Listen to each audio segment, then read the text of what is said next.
genuinely cannot stand pre-debut K-pop stans.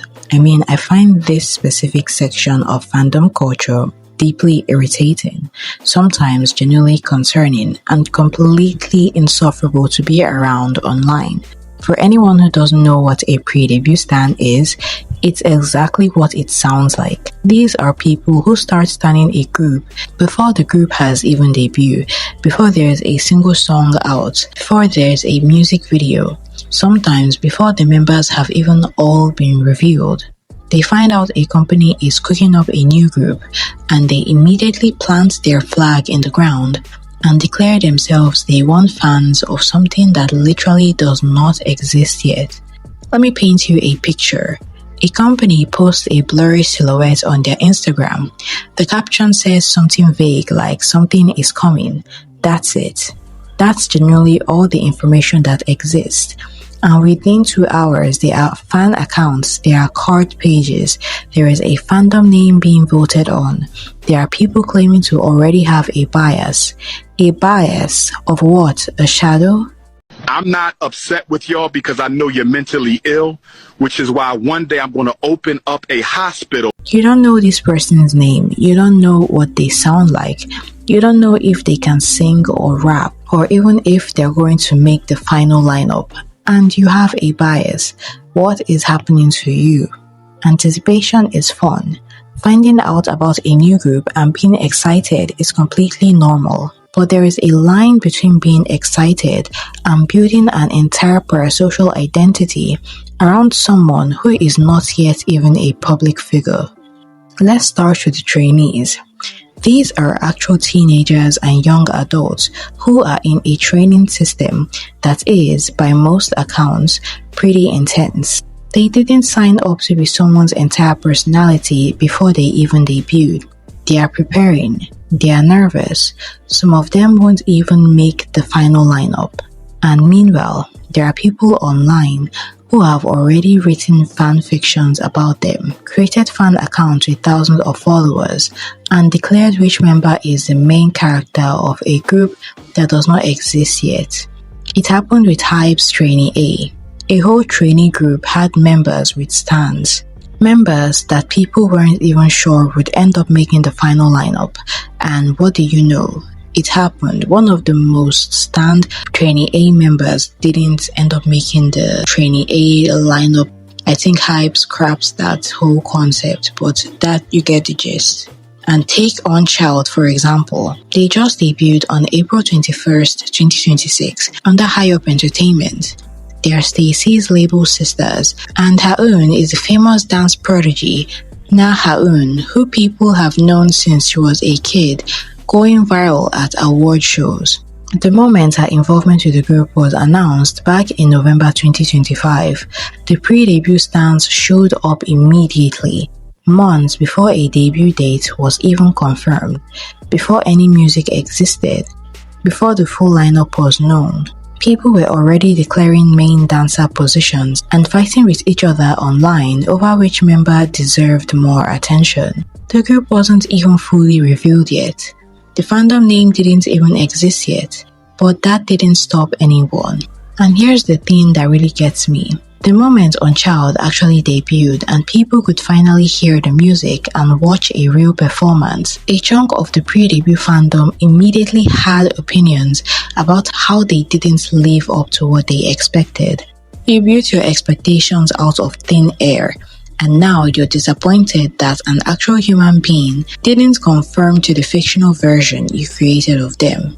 It's parasocial behavior built on almost no actual content, and that's a strange foundation for any kind of fan relationship. This is the thing that gets me. Pre-debut stans don't actually stan a group. They stan a concept they've built in their own heads. They take scraps of information, a trainee post here, a leaked photo there, and they build this entire fantasy in their minds about what the group is going to be, and then they get unbelievably defensive about that fantasy as if anyone who disagrees with it is personally attacking them. Baby Monster had a fandom when only the group name was revealed. In fact, it was when the group name was just a rumor. Their name wasn't even confirmed to be Baby Monster, and they already had stan pages. I was hearing about Baby Monster and seeing stan accounts for them years before they actually debuted. Years before we even knew who the members were. Here's another thing pre-debut stans love to do. They love to act like they personally discovered the trainees, like they were the ones who found them when nobody was watching, and now they deserve some kind of special treatment for being this early. There's a way pre-debut fandom spaces create this hierarchy of who was a fan first, especially when a member has a pre-debut career or went through a survival show. With Unchild, Ha-eun was already a public figure with years of visibility before this group was even announced. But that didn't matter to pre-debut stans.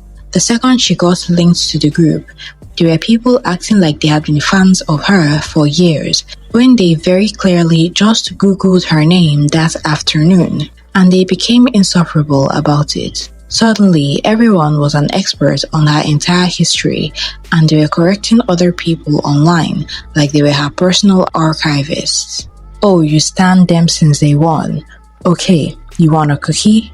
There's also the obsessive stalking behavior that pre-debut stans normalize, following trainees' every move before they debut, digging through old social media, cataloging every appearance they've ever made on any platform, creating detailed profiles of someone who are sometimes teenagers and who have not consented to being documented to this degree. And the stalking behavior needs to be called what it is.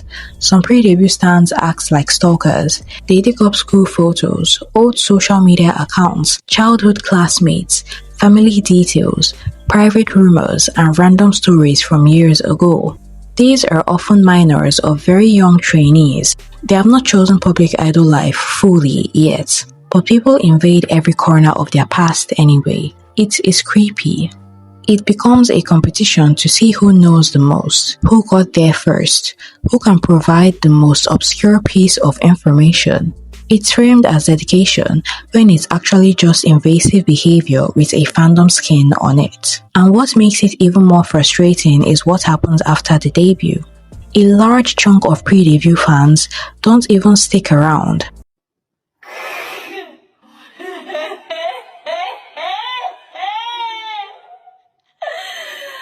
They build all this noise and energy, and then the group debuts and suddenly they've moved on to the next upcoming group, the next shiny new thing.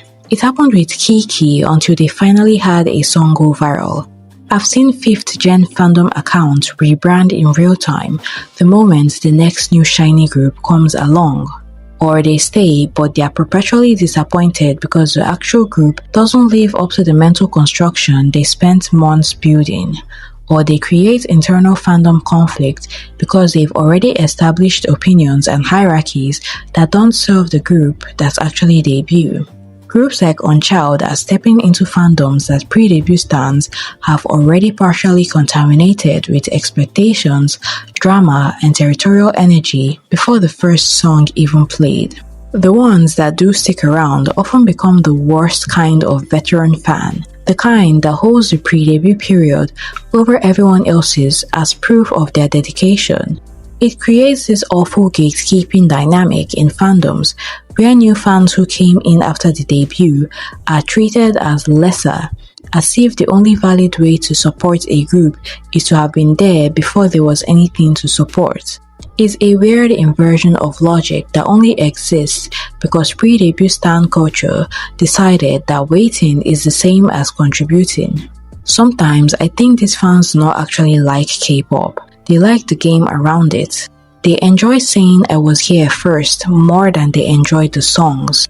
If the group becomes successful, suddenly everyone claims they supported since trainee days. If the group fails and struggles, those same people disappear quietly. They only wanted early access bragging rights. Some people stan pre-debut groups because they want a fresh identity.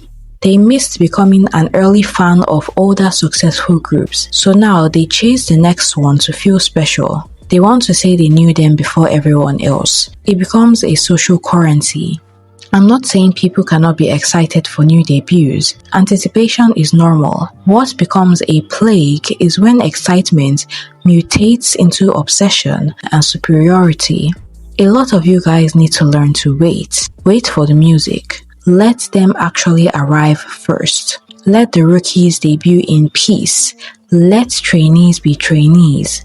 Let the music come first. The cycle of wanting to be there first is very tired.